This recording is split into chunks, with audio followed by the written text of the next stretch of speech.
Armé d'une serpe, Mohamed Moussa incise l'écorce d'une branche d'acacia. La sève s'écoule et peu à peu se solidifie pour former ces boules ambrées qu'il faut détacher de l'arbre.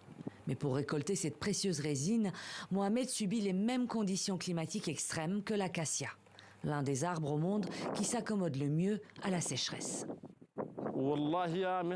C'est un métier épuisant. On s'y est habitué et c'est devenu facile pour nous, mais c'est épuisant. Comme vous pouvez le voir, les plantes pointues, les entailles et les épines s'accrochent souvent aux vêtements et les déchirent, et vous devez faire attention pour pouvoir exploiter les arbres et gagner votre vie. Gagner sa vie grâce à la sève d'acacia, la gomme arabique. Surnommée l'or du Sahel, la résine est un émulsifiant quasi irremplaçable pour l'industrie. Utilisé partout et pour tout. Glace, bière, chewing-gum, produits pharmaceutiques et boissons gazeuses. Un produit très recherché, à tel point que durant les années d'embargo, alors que le Soudan était sous sanctions internationales, une exemption spéciale permettait d'en exporter aux États-Unis. Mais sa récolte a beau être une tradition au Soudan, premier producteur mondial, les professionnels du secteur craignent que la production diminue, faute de relève.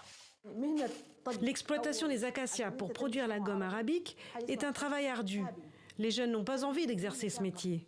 Tous ceux qui font ce travail ont plus de 60 ou 70 ans. Ce n'est pas gratifiant, les gens se disent « je m'occupe des arbres alors que j'ai soif, j'ai faim, je n'ai ni accès aux soins de santé, ni aux infrastructures, ni à l'éducation pour mes enfants, et les bénéfices vont aux autres ». En 2021, le Soudan a exporté 88 000 tonnes de gomme arabique pour 110 millions de dollars. Mais le profit est quasi inexistant pour ces paysans.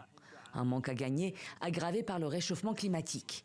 Au Kordofan, la hausse des températures enregistrées est le double de la moyenne mondiale, soit 2 degrés de plus en moins de 30 ans. Les zones densément peuplées d'acacias souffrent du manque d'eau.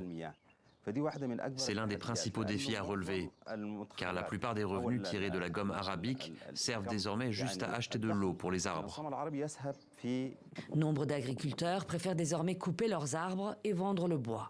Une catastrophe, car l'acacia gommier est essentiel pour lutter contre la désertification. L'arbre sahélien résiste à la sécheresse et augmente la fertilité des sols.